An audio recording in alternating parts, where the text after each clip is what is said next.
Hello, good evening, and welcome to Iron Port here on Metropolitan Television. Iron Port is proudly brought to you in association with the Ghana Ports and Harbours Authority, Ghana Revenue Authority, GOIL Company Limited, Serene Insurance, and Ghana Link Network Services, the operators of the integrated customs management system at the port.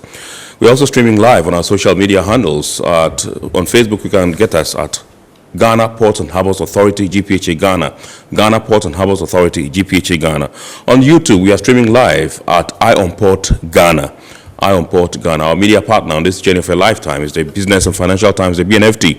Now, if you want to have a grasp of all that transpired in the show tonight, make a date on Thursday and grab the Thursday edition of the BNFT, and you can see all that happened here on the show tonight. Remember, as usual, along the line, we shall be getting interactive with you, and so you can send us your comments ahead of the show, and the number to send the comments to is our WhatsApp line, which is 0559-019-177, 0559-019-177. At the appropriate time, when I pick signals from my producer, we shall activate the phone lines for you to call in and contribute to the discussion. My name is Kennedy Mona. We'll be back shortly. Every now and again, GOIL makes good things happen. This time, GOIL has introduced Super XP Ron 95, a higher grade fuel loaded with additives and yet sold at the same price as normal fuel. GOIL Super XP Ron 95 enhances engine performance like never before. It maintains the engine by keeping it clean from carbon deposits. GOIL Super XP Ron 95 is designed to burn slowly and thus improves fuel economy, making you save money after several kilometers. GOIL Super XP Ron 95 gives you a smooth driving experience, that is, less vibrations. Fill up with GOIL Super XP Ron 95. Now there's no need to pay more for any higher grade fuel. GOIL has that sorted. GOIL, good energy. Electricity, then pay your taxes. Our taxes, our future. Because you see, without our taxes, we wouldn't have good roads, good schools, better hospitals, street lights, and other very important social amenities. When we pay our taxes, we give our children free and quality education. Talga, my money too small. Why should I pay my tax? Look, small. Salifo, it doesn't matter how small or big your business or income is. You still have to pay your taxes. The little taxes from each and every one of us, when put together, could give your community clean water or that deprived school with tables and chairs. Please pay your taxes. It is your responsibility. It is your civic duty. It is the law. Impressive factory. If only I had listened to you, I wouldn't have been in this mess. That devastating fire virtually wiped out the whole factory and my warehouse. Remember my misfortunes last year? Serene Insurance Asset All Risk Fire policy that I took were there to pay for my damaged stocks in the warehouse, and my machines that were affected by the floods have been replaced. My accident vehicle is back on the road thanks to Serene Insurance motor policy. Telling my goods are on the high seas, covered with their marine cargo insurance policy. I was just telling Ajima about Serene Insurance. Oh, Ajima, tell him more. As a road contractor, I make sure I do my contractors all risk insurance for the projects and then workers' compensation for all the workers on site. With Serene Insurance, they will make sure they will cover your unknown tomorrow today. Serene Insurance, a new face of insurance. Call us now.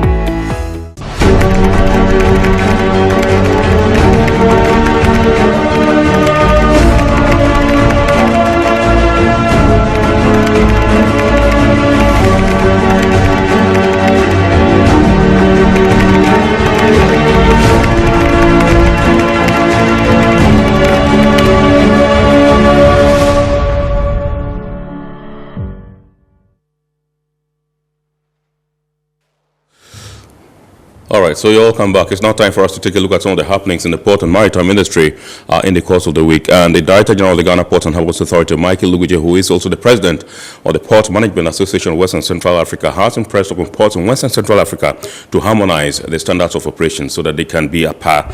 Now, the judges of the Superior Court of Adjudication also had their 13th annual Judges Seminar, which was put together by the Ghana Shippers Authority. It also took place in the course of the week, plus the fact that the Tema SHIPYARD also participated in the Women in Energy Conference 2021. Let's take a look at these stories and back shortly.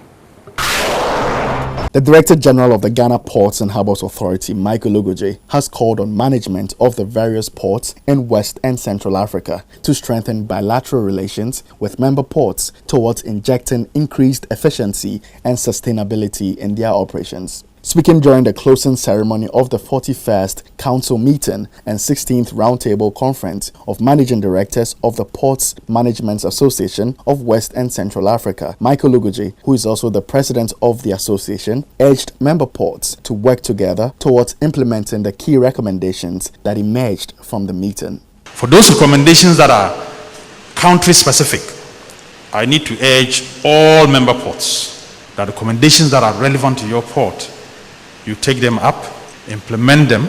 In the process of implementation, if you need support in any form through technical assistance or bilateral advisory from member ports, you should feel free to route that request. The GPHA boss also assured of the support of his office and Ghana's Port Authority to the Secretariat. Essentially, each and every one of us must be at the same level of standards and quality of service. That is where we can provide the best service and quality of port services to our trade. Michael Ogoje praised PMAWCA for maintaining its place as the best ports association in Africa and spurred members on to do even better. The association has gone through a number of reforms in the last 8 to 10 years, and the reforms still continue. If we had the Secretary General, the Board of Directors discuss further reforms that are going to further strengthen our association and make us do better than we are doing. He also solicited for support for the PMAWCA Professional Training Center in Cotonou. I'll use this platform to encourage all of us as member ports to support the PMAWCA Professional Training Center in Cotonou with not just sending participants, but whatever inputs we can give to that center to improve upon its quality of training programs. Justices of the Superior Courts of Ghana have been assembled in this year's Maritime Law Seminar, which is the premier event that provides the platform for judges to be abreast with knowledge on maritime law and new developments in this specialized discipline. The judges undertook subjects such as piracy and terrorism, transport documents used in international trade, and the arrest of ships, judicial sale, and distribution of proceeds. The ultimate aim of this program is to enhance judges' capabilities during the adjudication of maritime-related litigations. Held in Accra, the two-day seminar was organized by the Ghana Shippers Authority in collaboration with the Judicial Training Institute. The event, however, has since 2019 been changed from an annual event to a biannual event in conformity to the Shippers Authority's strategic direction. Chief Executive Officer of the Ghana Shippers Authority, Benonetta Bismarck, touched further on the significance of stakeholder collaboration towards enhanced clarity of legal procedures locally and internationally. Maritime trade's contributions to the nation's economic development is very significant. As a result of this, there have been deliberate efforts to ensure that players in the space interact with each other frequently to ensure clarity of legal procedures both locally and internationally. Also, clear institutional, professional, and policy drives aimed at enhancing the development of the maritime industry in Ghana have been established. Chief Justice, His Lordship Justice Kwesi Eni-Nyeboah, implored the judges to take advantage of such rare opportunities which are aimed at deepening the professional process of adjudicating maritime cases. In the course of adjudicating some of these matters, the issues of arrest of ships, judicial sale and distribution of proceeds would arise, and therefore my lords and lady justices would have to be well equipped to deal with them in a manner that will stimulate economic growth for our dear country. Speaking on the sidelines of the seminar, maritime law expert and consultant Dr. Emmanuel Kofimbia called for a revision of the country's law as far as maritime trade is concerned. Our law at this stage is behind time, because we haven't revised our law in a very long time, and a lot of changes have been made. The UK, who we depended on for our law, they themselves have changed, so there is the need for law reform in this area. Some of our rules of procedure must change, in conformity with changing trends. Some of our things which we have captured in our Courts Act, things we have captured in the Ghana Shipping Act, would have to be modified, so that they will reflect current trends. On the second day, the various judges visited the port of Tema to have first-hand experience of port operations and developments, as well as interact with management of the Ghana Ports and Harbours Authority.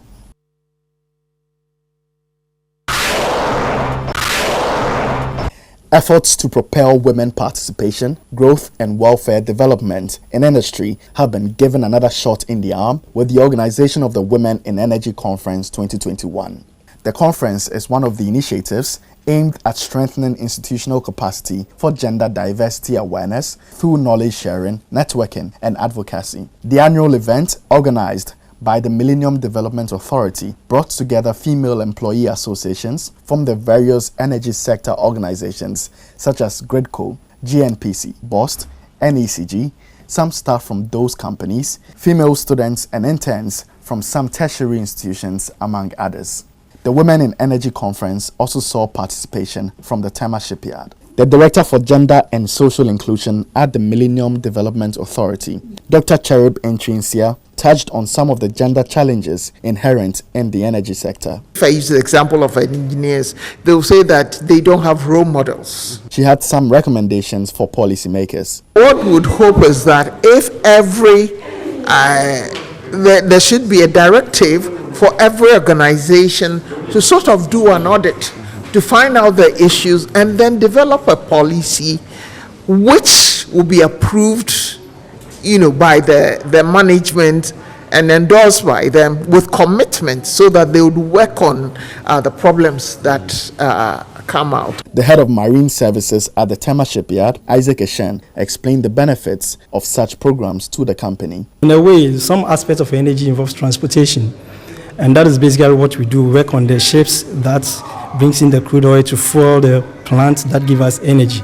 Yeah, so you can see that in the past, shipyard has been a male-dominated enterprise.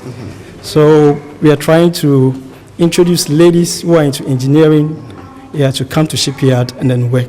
Women participants from the Tema Shipyard, including the first and only female welder at the ship repair facility, called for incentives that would improve the welfare of female staff. More training. For yourself? For myself. To go out there to learn different skills and adapt to what I'm doing. Shipyard, can we also have a women association where we can come together and then collaborate?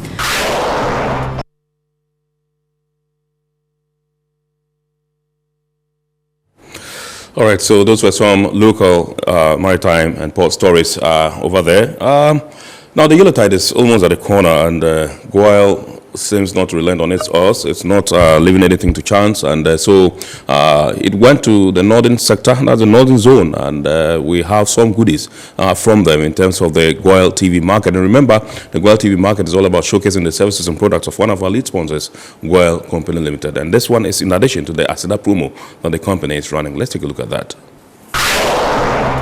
GOIL's TV market train has stopped over in Tamale, the northern regional capital, attracting enthusiastic drivers and consumers desiring to know more about the company's quality products and services. The TV market series, which has so far been held in 5 other zones in the country, is aimed at showcasing customer-friendly service stations, quality fuels, and lubricants to customers. At the Rivoli service station in Tamale, the program involved the education of drivers and a close-up demonstration on the efficacy of GOIL Super XP Raw 95, Diesel XP, as well as lubricants. BD Group, providers of the XP3 additives, demonstrated the benefits of the additives, while the quality assurance team, with the support of the GOIL mobile laboratory van, demonstrated the efficacy of Super XP Raw 95 fuel in comparison with other products on the market. Customers were encouraged to always use GOIL products because of the enormous benefits to customers. This is what we call water finding paste. When it comes into contact with water, it becomes pink.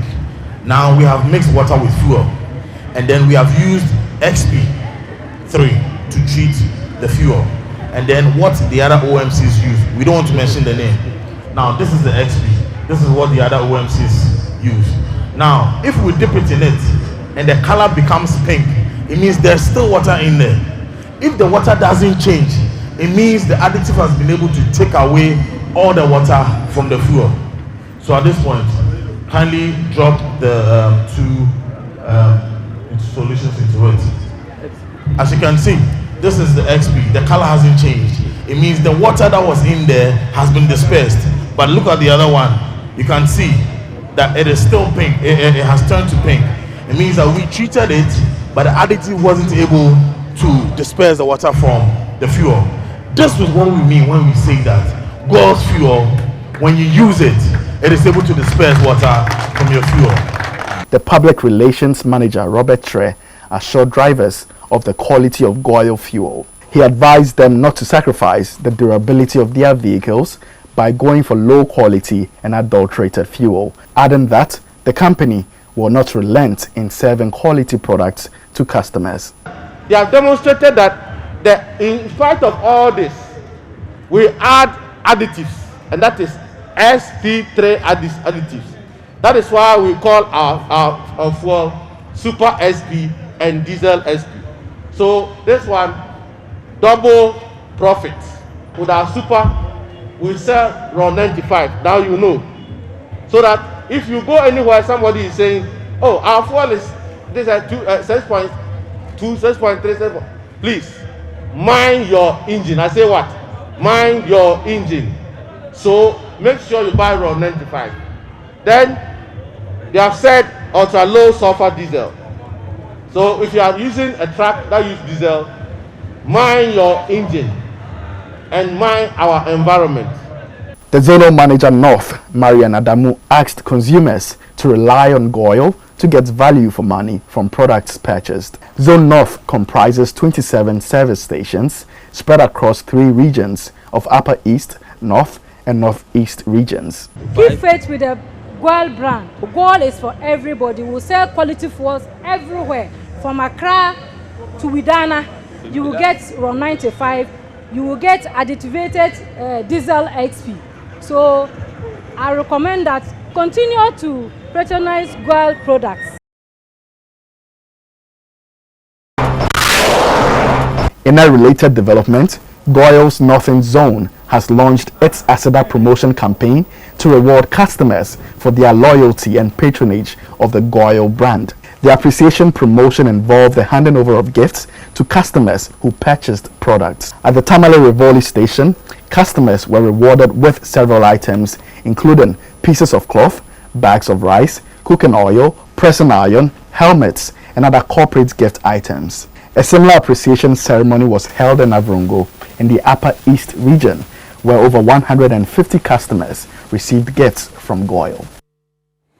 All right, so you're welcome back. It's now time for us to zoom into our discussion proper tonight. And tonight we're taking a look at the impact of border closure on harmonization and facilitation of cross-border trade. Now, one thing that was quite, of concern to a lot of people, sections of the public, was the border closures. Some attributed it to the COVID pandemic. And just when all seemed clear that, there was going to be some reprieve because, yes, there were thoughts that it was time for these borders to be opened. And just then we had this also bad news, and that had to do with the Omicron, the other variant of COVID. That's a new one. Now, as we speak, we understand heads of states are locked up, in a meeting and trying to come up with a decision as to whether or not to go ahead with the opening of the borders. Tonight, we're examining the impact of the border closures on trade. We've always said that Intra-Africa trade has kind of been negated and relegated to the background, and we seem to be trading more with foreign counterparts than our neighbors or than within ourselves.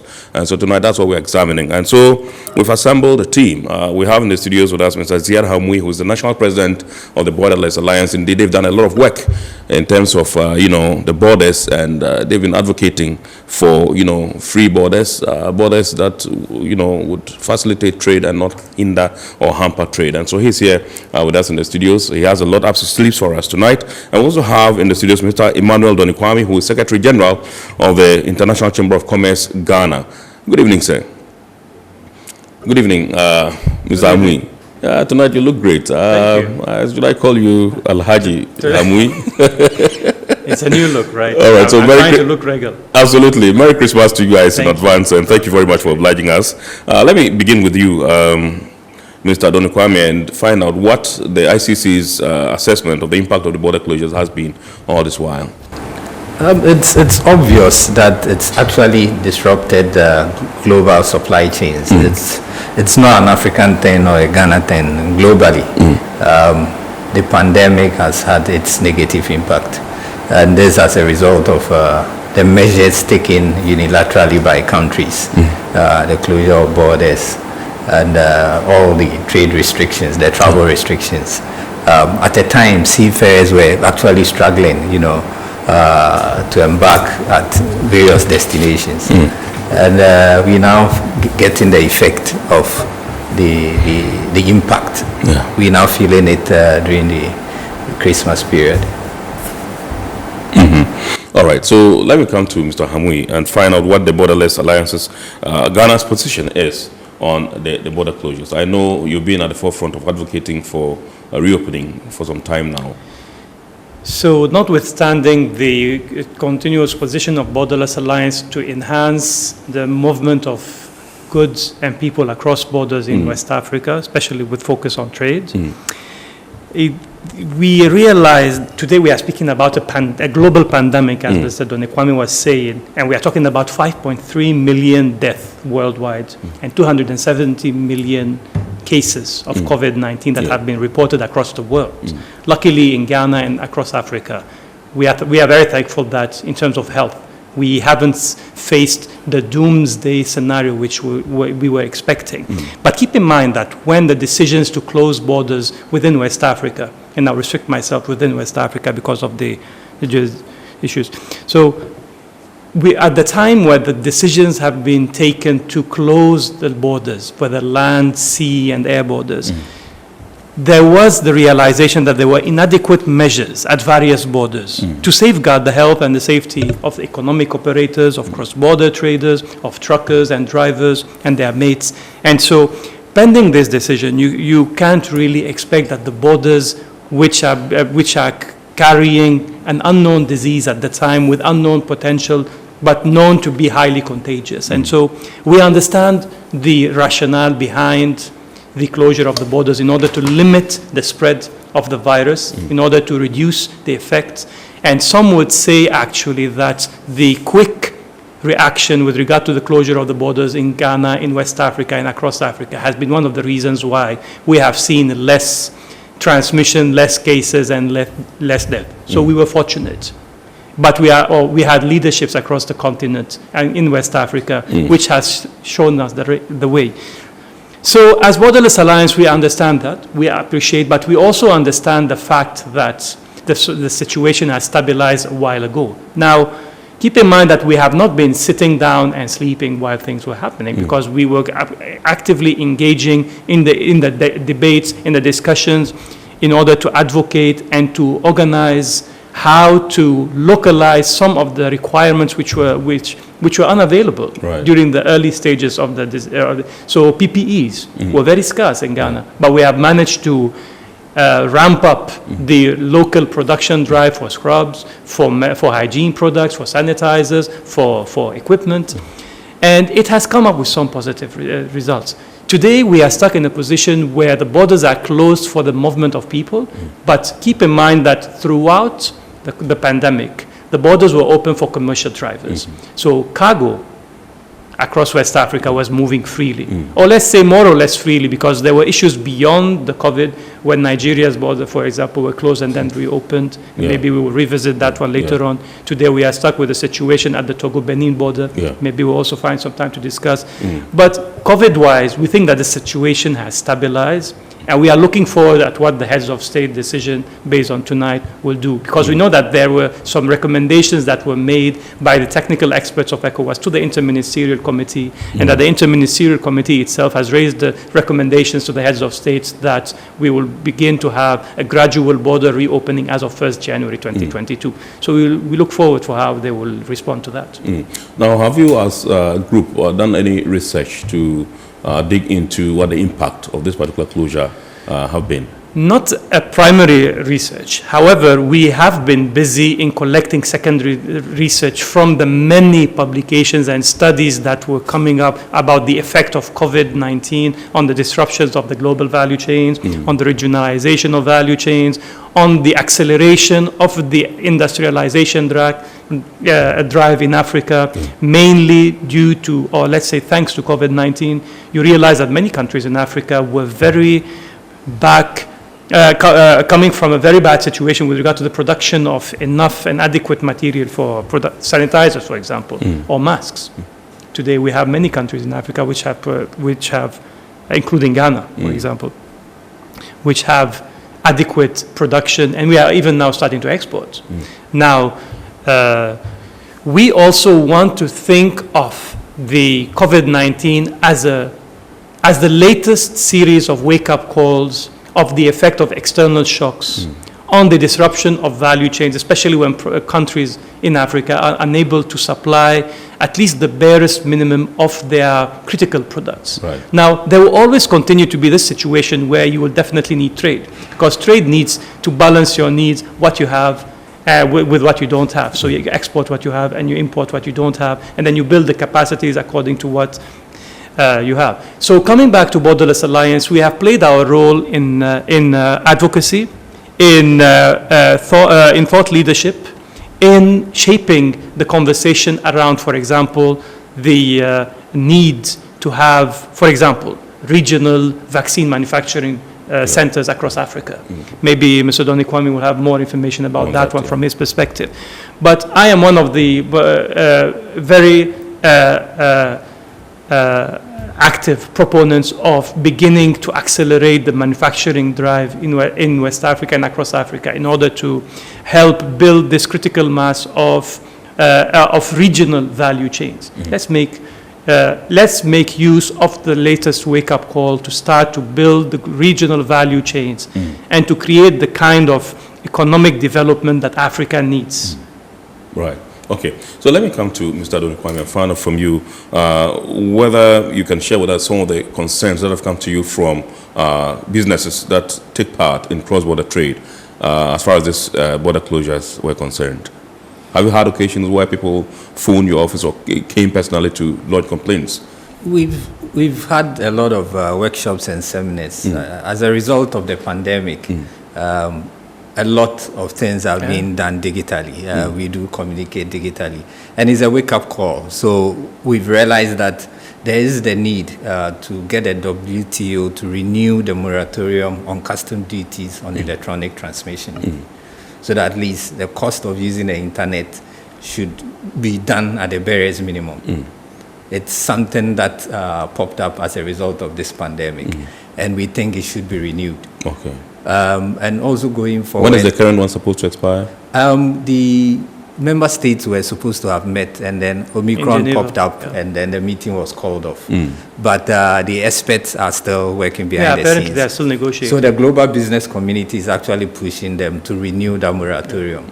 And then there's the need for the world to wake up and commit to a cast-in iron action plan to deal with the pandemic, and not to wait and then let us believe that we've developed the necessary infrastructure to deal with future crises. You know, because what caused this was the lack of global leadership.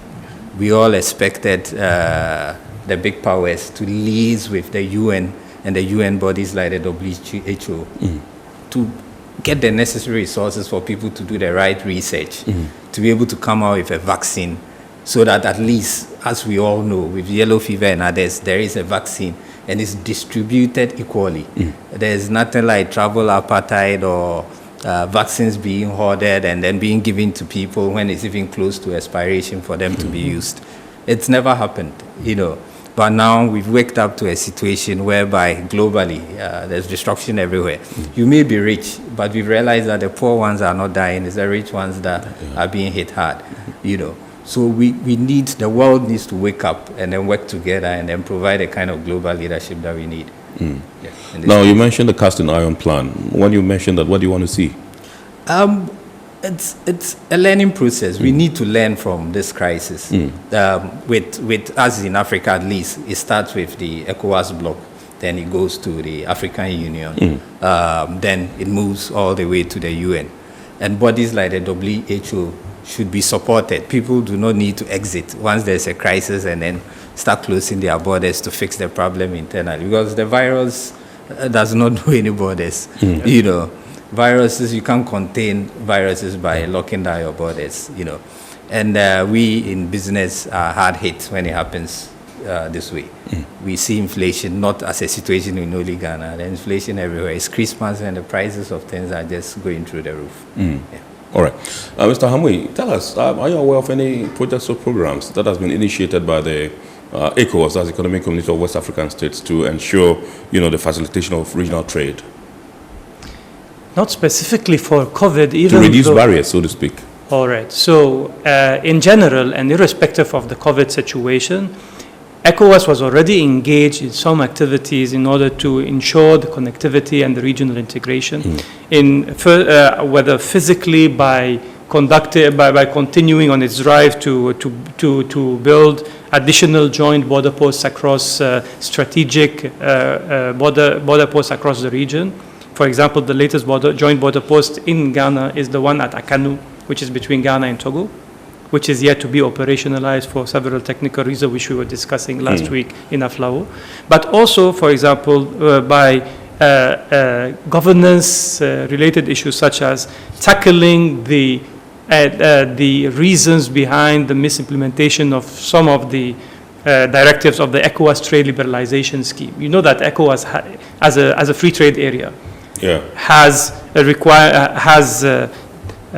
this kind of facility that is given to the producers of locally originated goods that fulfills the rules of origin, and that these goods, which are produced locally, are allowable to be traded across the region duty-free. But now there are some issues with the implementation of these directives, and ECOWAS is very much in the process of working to reduce some of these issues. Now, keep in mind that, and this is an issue that keeps getting revisited, about the lack of a proper and well-structured dispute resolution mechanism at ECOWAS level. So most of the solutions that take place within ECOWAS, at ECOWAS level, I can say, quote-unquote, ad hoc, because it is on case-per-case basis. If we have cases where there is a lack of free and fair implementation of the regional directives on a national level, there isn't a specific mechanism which allows ECOWAS to follow on between the various countries, or except in mediation form, or in arbitrary or amicable dispute resolution. And so that creates tricky situations, because you don't have the ability to impose punitive action against national players or local players from specific nations, because you don't have the clear mechanism that allows you, for example, to issue verdicts when, let's say, a Nigerian trader comes to Ghana and trades in Ghana, but then he is being unfair in certain ways, knowing that we have discussed these issues for a long time, right? When trade comes from outside into West Africa, and then someone tries to move goods that are generated outside of the community across under false rules of origin. So this creates this kind of friction. So in a nutshell, ECOWAS is trying. Now the bureaucracies and the lack of clear dispute resolution mechanisms are not allowing the integration of the various countries, and that is something that I am hoping that coming to a mechanism between the AFCFTA and the regional economic communities, we will manage to have some kind of a dispute resolution mechanism that helps local producers in West Africa to trade across West Africa more freely. Right. Okay, so Mr. Donokwame, apart from calling for the renewal of the moratorium, we are inching close to the Yuletide, and this is when business peaks for most traders in our part of the world. What are some of the challenges do you think that they face in their quest to do smooth business and to rake in the required revenue, as they usually do in times like this? The biggest problem as a result of the pandemic is access to finance. SMEs are really struggling to get access to finance. It's gotten worse than before. Yeah. And at ICC, some research is being undertaken as I speak now. And as a result, we intend even having an ICC Africa Supply Chain Summit during the first quarter of next year, just to look at issues of that nature. Because the research is showing that it's gotten worse than as a result of the pandemic, and SMEs are at the end of it. So access to market, we all know before you can have access to a new market, you need to make contacts. And without a free movement of people, it makes it very difficult. You need platforms such as trade fairs. And I think Ziad was lucky to have been in Durban for the IATF.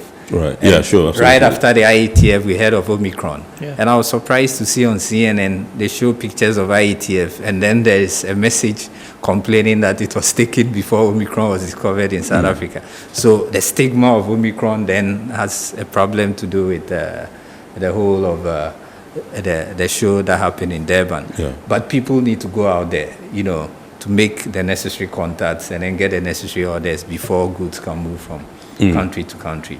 So access to markets is being hampered or being affected or impacted negatively as a result of the restrictions. And then access to finance is another thing.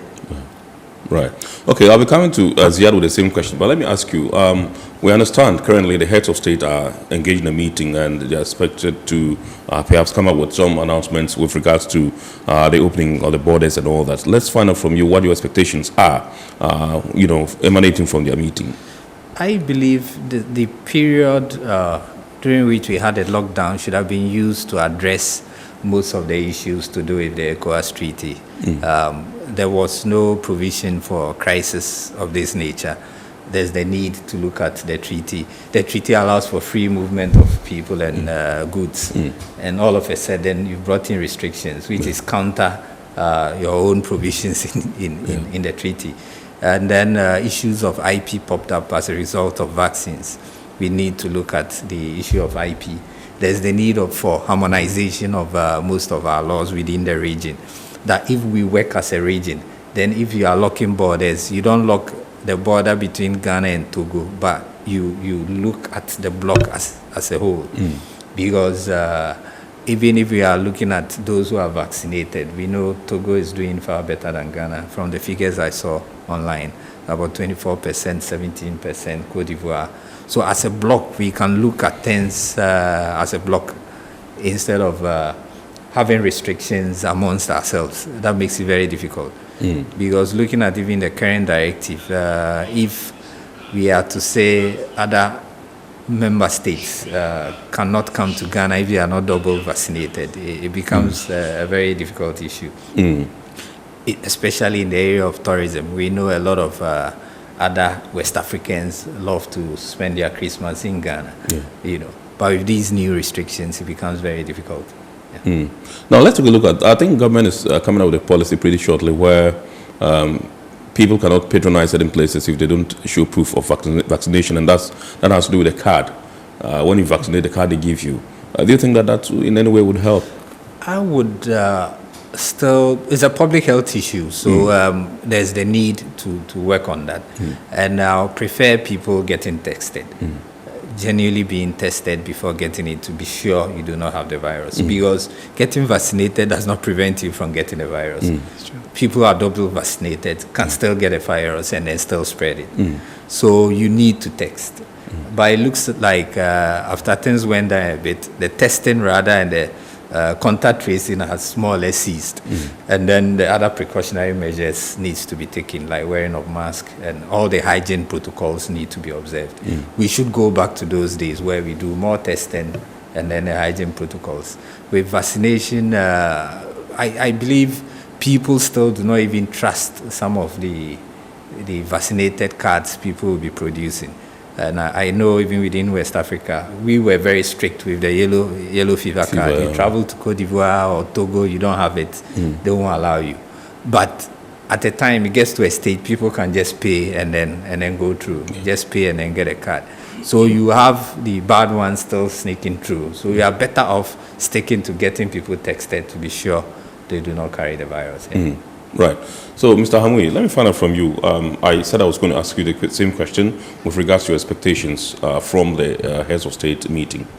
So I will give you a short synopsis about where we were since June up to today, because we have been closely embedded as Borderless Alliance in the technical discussions towards the reopening of the borders. But let me first quickly just respond to Mr. Donny Kwame's remarks, two quick ones. It's much quicker to vaccinate a smaller population than a larger population. Yeah. And we know that Togo, most of Togo's population lives in Lomé. So if you vaccinate Lomé, then you vaccinate about 20% of the entire Togolese. So we can understand how quickly you can vaccinate once the numbers come. Yeah.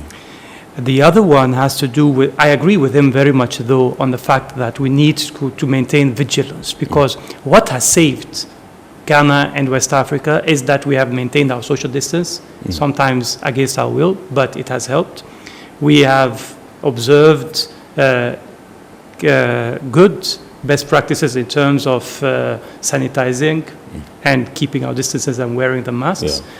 This has come down a bit. So basically complying with the safety protocols. Exactly. So we have to go back to these protocols. And this is important because one of the conditions which will be discussed at the ECOWAS heads of state level is that they have to adopt a guideline for the safe crossing of the borders. Now, back in June 2020, Borderless Alliance was part of the technical experts who gave their presentations about the challenges in the region, not necessarily because of COVID, but what is actually taking place and the status. And so since then, we have helped to raise the recommendations to the Interministerial Committee on Transport, Logistics and Trade on the 12th and the 16th of June. And so we developed a kind of a guideline for COVID-19 about how to go about with the safe and gradual reopening of the borders based on best practices in health and safety. That document has been okayed on the 7th of September during the 57th ECOWAS Heads of State Ordinary Session. And then later on, the guidelines were approved in October 2020 and then published in November. That was 2020. And then fast tracking into today. We are today discussing about the reopening of safe borders. Yeah. I know that there is a dynamic with Omicron. But I also know that from our research online, that most of the indicators related to Omicron point out that it seems, so far at least, from what we are seeing, that it's a thunderstorm in a teacup. And so that is why I agree also with Mr. Donny Kwame when he talks about avoiding knee-jerk reactions, about every time there's an external shock, and then reverting to primary instincts with regard to nationalism or hoarding or relationship between countries, whether beyond Africa or as Africans. I think we have to demonstrate more solidarity among ourselves as African countries. Right. And I think the reopening of the border has different dimensions apart from the health dimension. Now, looking at the figures, I have in front of me the 7-day rolling average of the COVID-19 cases across West Africa.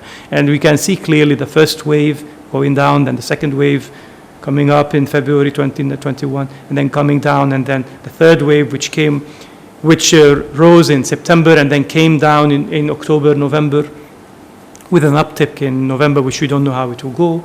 But as it stands at the moment,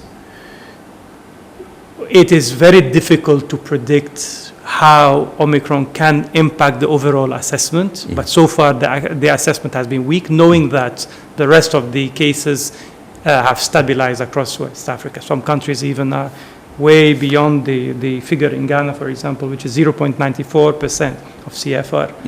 And the figures vary widely between 0.65, which is the best performance for Benin, all the way to 4.92% for Liberia. Right? So there is a disparity in the rates of the death from COVID, and it really depends. But the larger countries mainly have very low percentages in that case. So It really depends on how the heads of state will manage to discuss it. Now, this is the health dimension. From the trade and economic side, ECOWAS also is aware of the fact that the year 2020 COVID have impacted them with a decrease of 5.5% in terms of GDP, which translates to roughly $50 billion in loss in the economic development of West Africa, mainly due to COVID. And so, as West Africa, we cannot continue to go down. There needs to be some kind of resuscitation for the economic development. And then there are the two dimensions of politics and and security, which I really don't want to get into because they have their own risk assessment, which has to feed into the decision of the heads of state.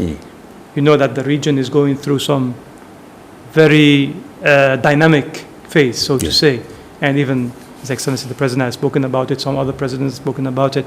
People are having reactions about it, both locally and regionally, so we want to leave it at the level of the heads of state to decide, taking all factors into consideration, trade, security, health, and politics, before making that kind of decision. And then there's one story which I want to share, and it gives you an idea that it's not just technical issues that are hampering the free movement of goods and people. For example, when we were in Lome in September, during the AFTA forum on the Abidjan-Lagos corridor, and we were discussing the challenges of the corridor. And so I posed a question to the Minister of Trade of Benin on behalf of the economic operators in Ghana, which have been stuck at the Togo-Benin border for a while, for various reasons. And we wanted to find, and I insisted on having an answer about what it takes for these economic operators to be able to cross the border on their trip across Benin. And so I received a discreet cautioning that there are technical issues and that there are political issues, and that today we are here to solve the technical issues. So we shouldn't have one eye closed. We should be very cautious of the fact that there are many dimensions at play which are affecting and impacting the movement of goods and people across West Africa. And at the level, it resides at the level of the heads of state to come up with a united front in order to look at how to balance prosperity without compromising on security. All right. Right. So this is Ironport here on Metropolitan Television, and tonight we are discussing the impact of border closures on harmonization and facilitation of cross-border trade. And with me in the studios, Mr. Ziad Hamwi, National President, Borderlines Alliance, and Mr. Emmanuel Donikwame, Secretary General, International Chamber of Commerce, Ghana. Remember, you can send us your messages, via WhatsApp line, which is right on your screen, 0559019177. We're glad to take them along the line. Like I said, when my producer gives a green light, I shall activate the phone lines for you to call in and contribute to the discussion. We're going for a very quick break. We'll be back shortly. Every now and again, GOIL makes good things happen. This time, GOIL has introduced Super XP Ron 95, a higher grade fuel loaded with additives and yet sold at the same price as normal fuel. GOIL Super XP Ron 95 enhances engine performance like never before. It maintains the engine by keeping it clean from carbon deposits. GOIL Super XP Ron 95 is designed to burn slowly and thus improves fuel economy, making you save money after several kilometers. GOIL Super XP Ron 95 gives you a smooth driving experience, that is, less vibrations. Fill up with GOIL Super XP Ron 95. Now there's no need to pay more for any higher grade fuel. GOIL has that sorted. GOIL, good energy. Electricity, then pay your taxes. Our taxes, our future. Because you see, without our taxes, we wouldn't have good roads, good schools, better hospitals, street lights, and other very important social amenities. When we pay our taxes, we give our children free and quality education. Talga, my money too small. Why should I pay my tax? Look, small. Salifo, it doesn't matter how small or big your business or income is. You still have to pay your taxes. The little taxes from each and every one of us, when put together, could give your community clean water, or that deprived school with tables and chairs. Please pay your taxes. It is your responsibility. It is your civic duty. It is the law. Impressive factory.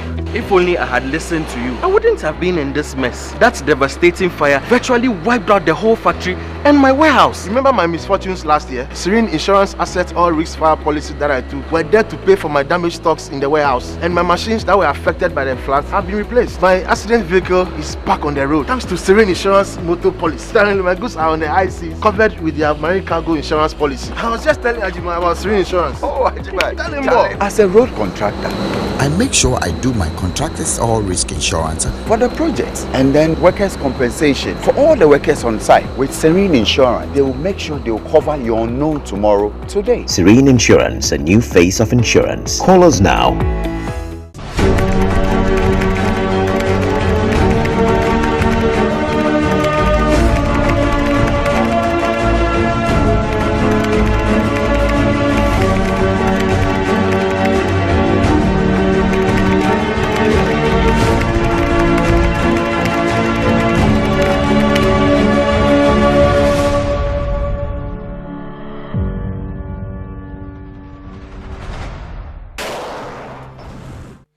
All right, so you're welcome back. Let me go straight to Mr. Donny Kwame and find out from you.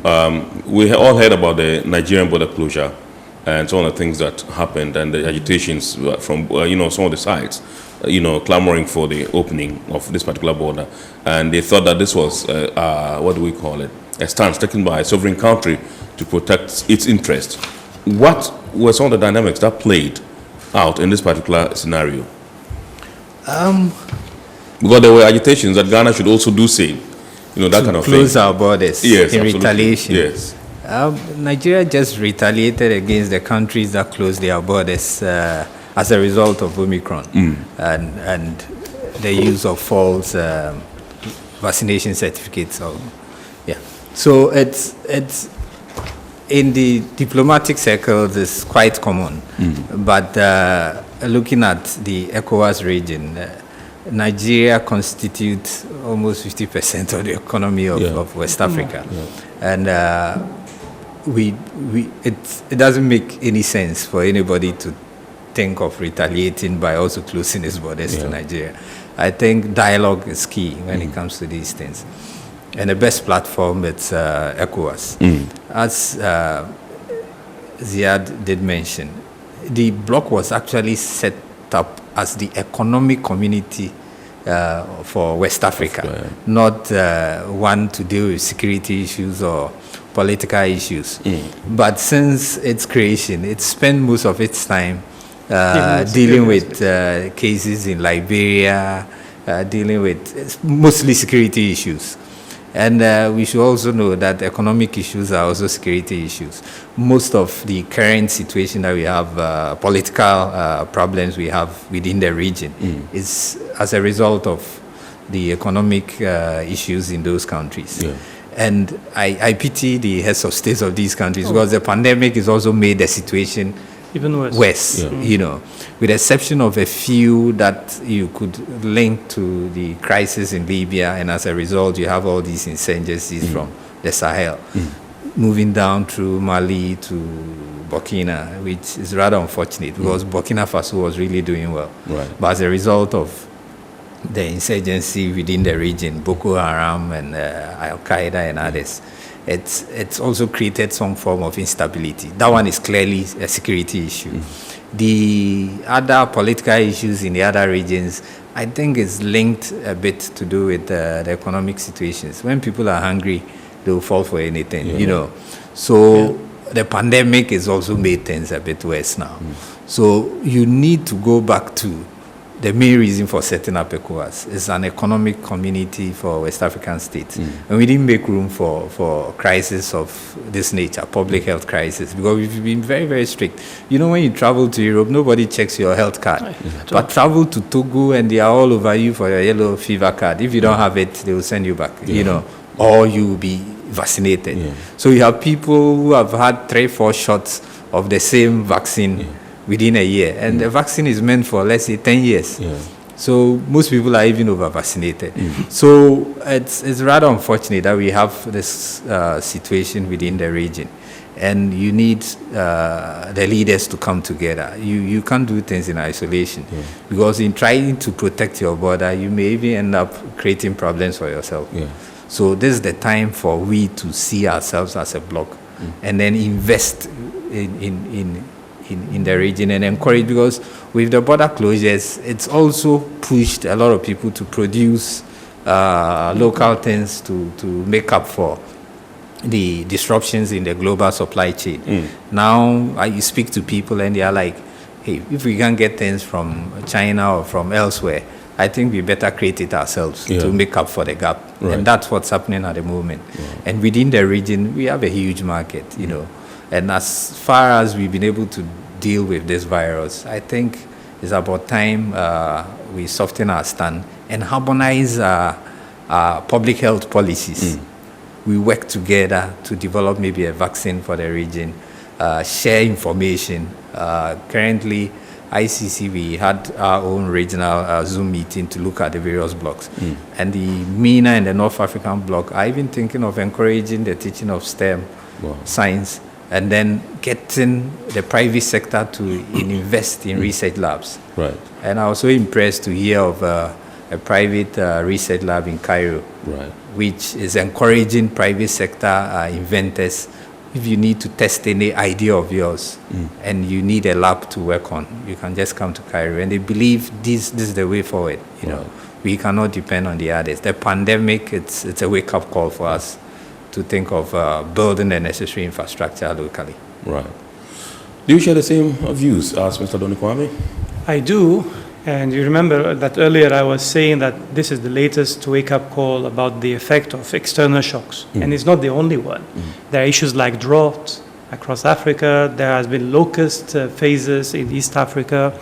There has been blockages with the international sea lanes a while ago. You remember with the in the Suez Canal, and it's created a huge backlog of goods. Currently, we are facing the bullwhip effect of the waiting times in the ports of the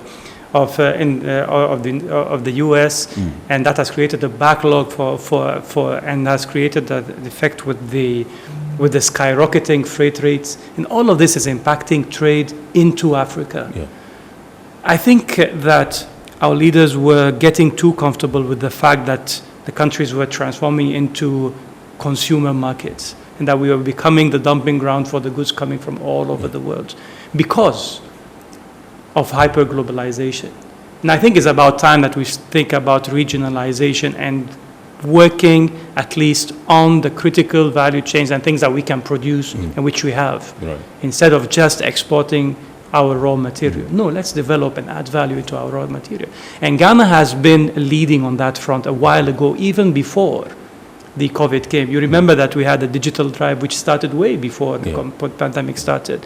And then the Ministry of Agriculture have started with their own plans even before COVID came and told us, look, you have to plan for food and jobs. No, we were doing that before that. So I don't want to talk too much beyond my economic mandate. But I mean, we have been in the front line as a nation in looking at how to develop our own economy and to put the youth into good use, and in order to create a better and more decent life, because that is the mandate of our leaders, to create a better future for the youth of today and the youth of tomorrow. So we have to go back, as Emmanuel was talking about, to the root, the reason of integrating, because together we are stronger economically. So let's integrate more forcefully. All right. So let me come to you, Mr. Donikwame, and find out from you, when we talk about intra-Africa trade, we cannot do so without talking about a transit trade. And so I want to find out from you what some of the mechanisms are that we can put in place to ensure that there is smooth delivery of goods. Goods really arrive at their destinations, final destinations, without any hitches. It's the lack of infrastructure. It's been our biggest challenge. And as I keep on saying, yes, we can digitize most of the things we do, but the goods still need to be moved by other means of transport, either rail or road. That's the infrastructure you're talking about. Yeah. Good roads, rail, for bulk cargo, and then transshipment. It's another way of also looking at it. And it's the private sector also that needs to see to how best we can work with our various governments, have PPP projects, public-private partnership projects to address these challenges, to encourage people to own vessels, to do transshipment along countries, along the coastline, and then also have other means of transport, be it by using our rivers, rail, or better means of transport to those landlocked countries within the region. That's key. All right. So let me come to you, Mr. Hamui, and find out, are we really benefiting from cross-border trade? I think at the moment, one of the biggest constraints in boosting intra-African trade are two. The first one is a lack of of awareness of the existing markets across the continent, because the mentality is programmed in such a way that we are exporting outside of the market, outside of Africa. And so we have to shift our mentality from trading with Africa to trading across Africa. That is one of the restrictions. The second restriction is about hardware, and I mean infrastructure, connectivity of the continent itself. As it stands, for example, in West Africa, the most competitive mode of transportation across the entire region is roads, unfortunately. And this isn't the case across the world. Road can be the most competitive mode of transportation over shorter distances. But then not everything has to be on the back of a truck. Some goods can be better served with rail. Some goods are even better served by shipping. Today, as you look in West Africa, in fact, it's all across Africa. Road transportation is more competitive than shipping, because for shipping, if you ship a container, it has to go and transship somewhere in Europe or somewhere or in Asia sometime before coming back to your neighboring African country. And this shows you that we have a problem with the connectivity of the continent. We have inland waterways, as Emmanuel has discussed. We have rivers, we have lakes. In West Africa, in East Africa, there's the Great Lakes. And there aren't enough opportunities or investments or initiatives to take advantage of this readily available infrastructure. So I would say let us look at what is preventing us from connecting our continent more effectively using the maritime transportation in order to help our products become more competitive, because eventually the goods have to be moved from one country to the other, and this will attract logistics costs. The logistics costs of the African products are too costly, and that reduces their competitiveness. We mentioned earlier something about access to finance. Access to finance is very critical. If you don't have competitive rates for lending commercially to especially some of the most heavily affected or some of the largest sections of economic operators, which is SMEs, then you will not achieve anything about economic development. So you need affordable commercial lending rates for companies to grow, and then you need to make sure that they have the adequate infrastructure to support them to trade competitively across markets, and then you need to identify these markets and help them to equip them with the tools that would allow them to produce, to market, and to move their goods more adequately across the continent. And then you can see a significant boost in intra-African trade, because there's potential, but currently we are not achieving that. Right. Okay, so my producer has given the all clear that I can activate the phone lines now for you to call in, and the number to dial is 020-552-8353, 020-552-8353. You can call in and then contribute to the discussion. One or two messages here. This one says, I think government should open Ghana's borders because the closure is having a negative impact on traders. And this one is coming from Isaac in Aplao. Thank you very much indeed, Isaac from Aplao. And this one says, at the moment, goods and cargo cannot move themselves. Humans are still required and are responsible for the movement of cargo to a large extent. Now, to ensure that this is not hindered, I think there is the need for ECOWAS to discuss what type of technologies can be adopted and how they can be used to mitigate a total shutdown. And this, he believes, will be important. This one is coming from Ahmed from TAMALE. Thank you very much indeed, Ahmed. From TAMALE, we're grateful to you for your message. You can also send in your message via WhatsApp line, which is 0559019177. There are tons of messages. We'll come back and take them. But let me come to you, Mr. Donikwame, and find out. I mean, in spite of the challenges that we have, we know that, yes, sometimes some of the traders also try to beat the system. To conform is always a problem. To be compliant, sometimes it's a problem. They want to do one or two things here and there in order to beat the system, to tighten up profits and to cut down on spending. What are some of the things you are doing as a chamber to ensure that traders comply with the rules and regulations governing their trade along the borders? At ICC, we always want to promote international best practice. We believe we have experts around the world who come together to look at issues to do with trade facilitation and develop voluntary rules. One well-known one is Incoterms, and then other rules for the banking sector as far as trade finance is concerned. And it's because we believe it's a win-win for all. We represent the private sector, and once we have a standard uniform rules governing trade, we all stand to win. And we actually led the discussion on the WTO Trade Facilitation Agreement because we realized that, yes, governments do meet, and they've always, the WTO's actually struggled to have an agreement on most of the issues. But trade facilitation was one easy one everybody bought into because it reduces the cost and time in doing business. And for every businessman, time is money. Absolutely. So once he's finding some bureaucracy that's delaying him, he's prepared to pay anything to just get over that hurdle. So you may say, yes, people are cutting corners, but time is money. So at ICC, we will always advocate for reducing the cost and time in doing business. Right.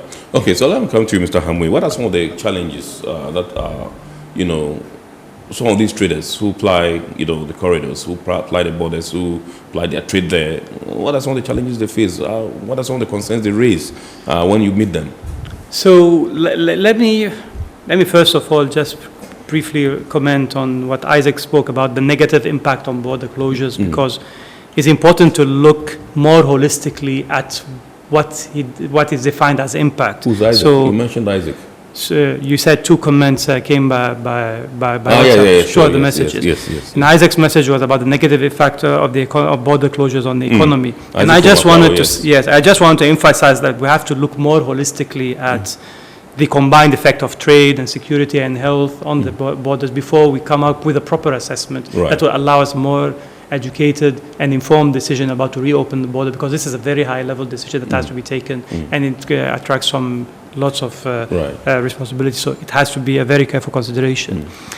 Now, my concern with regards to with the cross-border trade is that we are all aware that the informal economy in West Africa amounts to something close to 70%.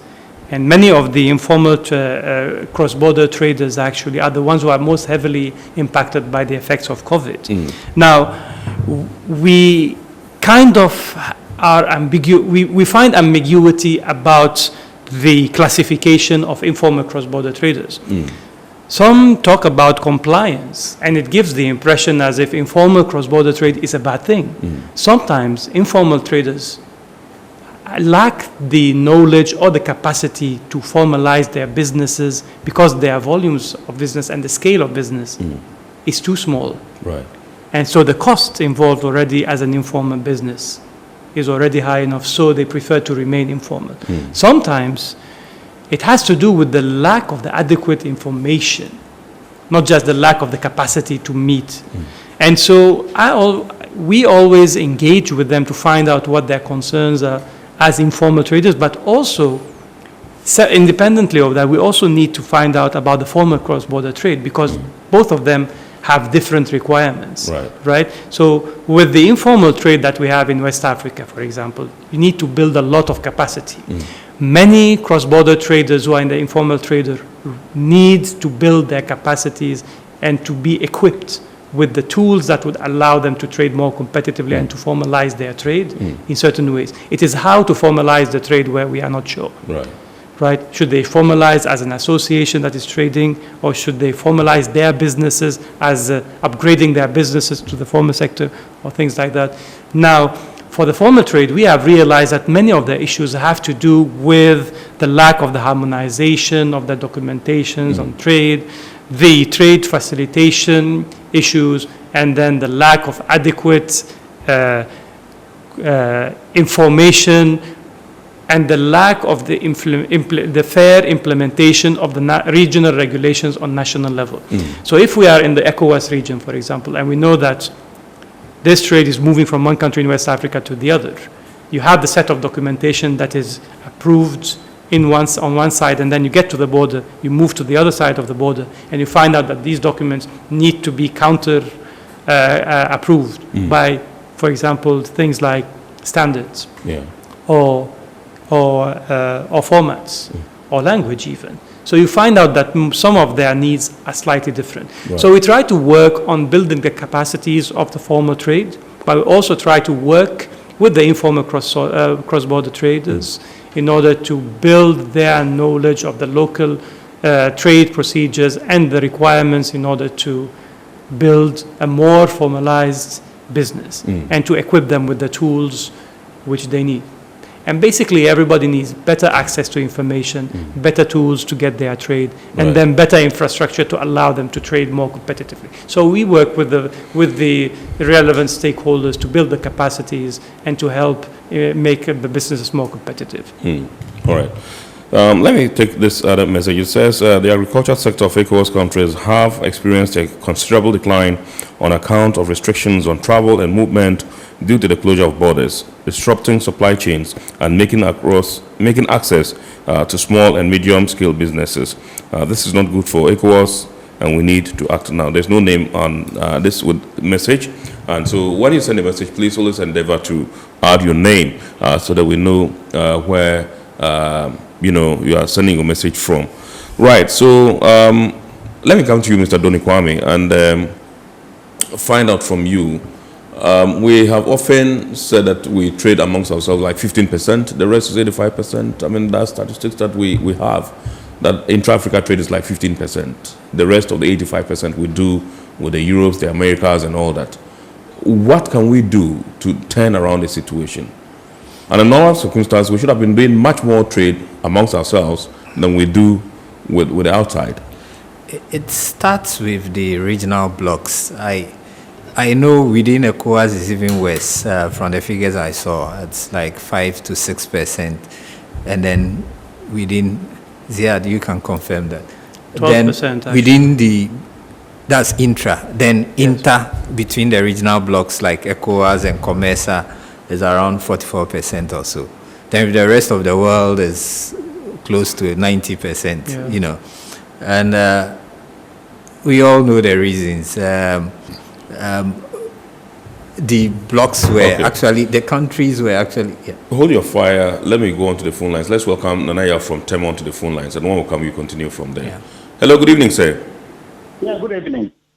Yes, please. Contributing to the program, this opening of the border, I believe that, you see, to move away from rhetoric to reality, I would suggest that, you see, this whole pandemic has brought a barrier to the logistics supply chain.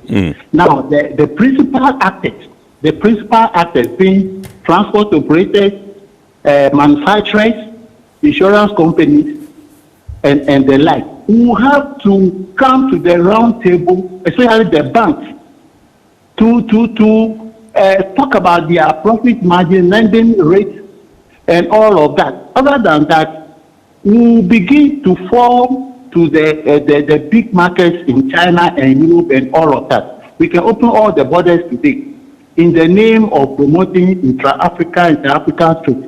But the story will still be the same. So I believe that this is the time the key players, transport operators, manufacturers, insurance companies, and the banks should join the West African sub-region, especially with this ASEDA coming on board, to come and think together holistically. Then they will implement a common policy, and then when borders are open, we will see a paradigm shift. Other than that, it's going to be the old story again, and then we will continue to be exported and be the dumping ground for European and Eastern goods. Right. Thank you. Thank you very much indeed, Nana. Thank you very much for your call. You can also call in the number to dial 020-552-8353, and they'll be glad to get you contribute to the discussion. Mr. Donikwame, you were making a submission when the call came through. Yeah, as taking a cue from the phone call, it all starts with demand. You know, people, traders within our region are not aware of, as you just mentioned, information on the markets that exist within the other blocks.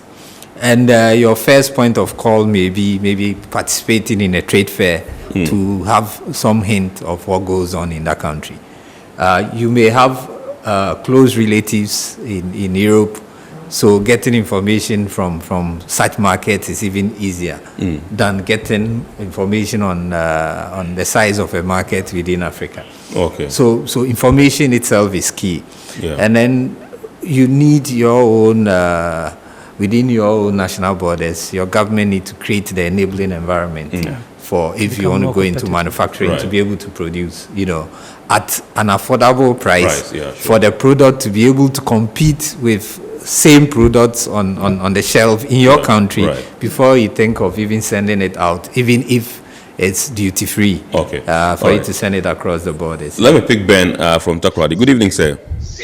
Good evening. Ibrahim. Good evening, sir. Yeah, Divine speaking from Divine. Okay, Divine. Right.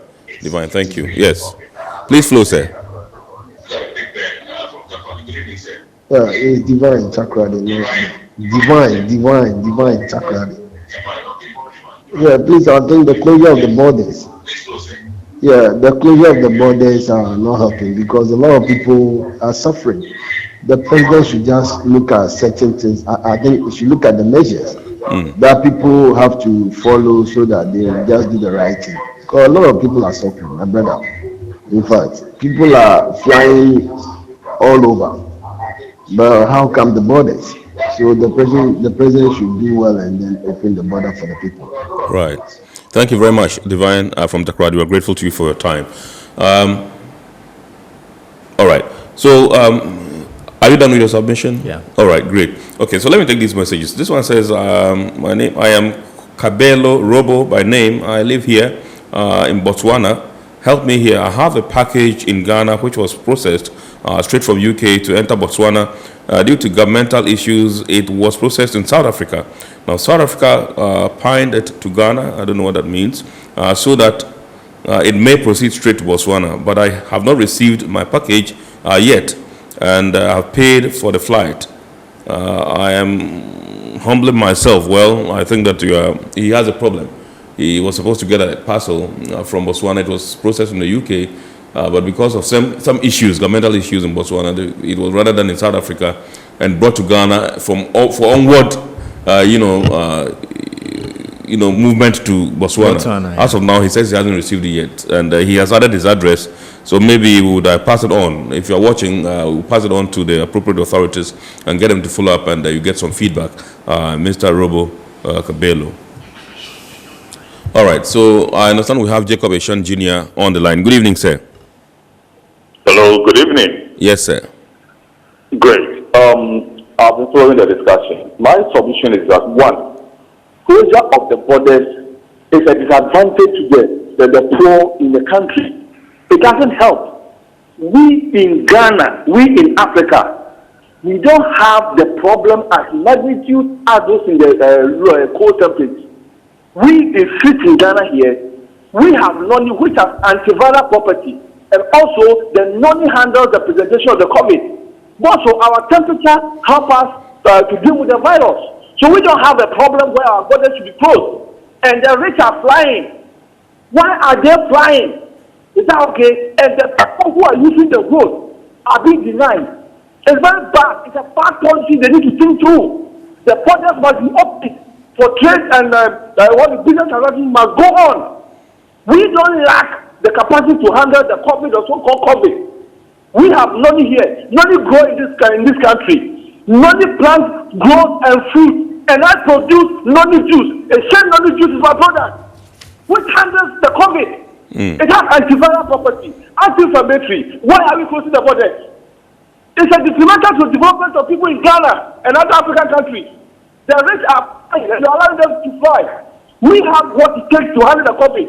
Because of bad policy, and people want to milk Ghanaians. They're not allowing money to be used to treat them, and you are closing the border. The citizen must be angry enough to call the leadership to open the border. If you like, make the point that anybody who crosses the border must have a bottle of money, which has antiviral properties, which attack the COVID, and also treat the COVID itself. What we should do, not to close the borders. How can you close the borders and nothing is going on? But you, the rich, you are flying outside the country. They won't let them have accidents as a place to crash. All right. Why? The poor is suffering and the rich is also enjoying. Why? The borders must be open. We must call on them. Open the borders. We still have the problem with the COVID. Is that okay? Scientifically, COVID is a pandemic in Ghana. Road accident is a pandemic. Check the statistics. How many people are dying from road accidents from January to now? And check how many people are dying from COVID from January to now. Scientifically, it doesn't make sense to use COVID as an example and as a factor to close the process. Right. Okay. Thank you very much, Jake. We appreciate your time. I think that you were quite a bit, but that's fine. We appreciate you. But to call on people to get angry and demonstrate for border openings, we don't endorse that. We just think that we should let the right things be done, due process be followed, and when government thinks that it's ideal for the borders to be open, I'm definitely sure it will happen. Like we said during the show, if you have monitored or watched all through, you'd realize that we said the heads of state are in a meeting, and particularly, I'm sure they'll be making an announcement with regards to the opening of the borders. So please keep your fingers crossed and calm down. Things would pan out the way you probably expect. So let's pick somebody from Bokobi. Good evening. Yeah, that's our last caller indeed. Good evening, sir. Good evening, sir. How are you? Very well, thank you. Okay. I have been following the conversation. I have a team which works in the border. And as the other brother was saying, sometimes when you get there, it's an issue. But to a point, if you critically look at things, sometimes disobedience on part of citizens also causes some harsh measures to be taken. And when we are asking borders to be open, for me, I want the border to be opened. There's no way I don't want it to be open because it's affecting my business. But on the contrary, sometimes when you go into, when you have trailers and other things, you follow protocol, and because of machines and other things you are allowed to. You see that the way Ghana is serious and anxious in vaccinating its people, other countries are not serious like that. Because they don't even care about any protocol. So if we are calling the border to be open, it's the right thing to be done. However, we shouldn't use serious sentiments and attack people who can help us. Because at the end of the day, remember the last statement that in the previous government they were when the president of the nation was speaking to us, he said we can bring the economy back to life. But how to bring the dead people to life? It's serious. Absolutely. You can see that the government is even chasing people to freely vaccinate. What are we doing? We are running away from it. So the measures that the government and other authorities put in place to protect us, to open the borders, we the citizens are ignoring it. So therefore, it makes it very difficult and challenging for them. Imagine they tell all of us, put on your nose mask, follow protocol. Frank, point well made. Point well made. Thank you very much indeed.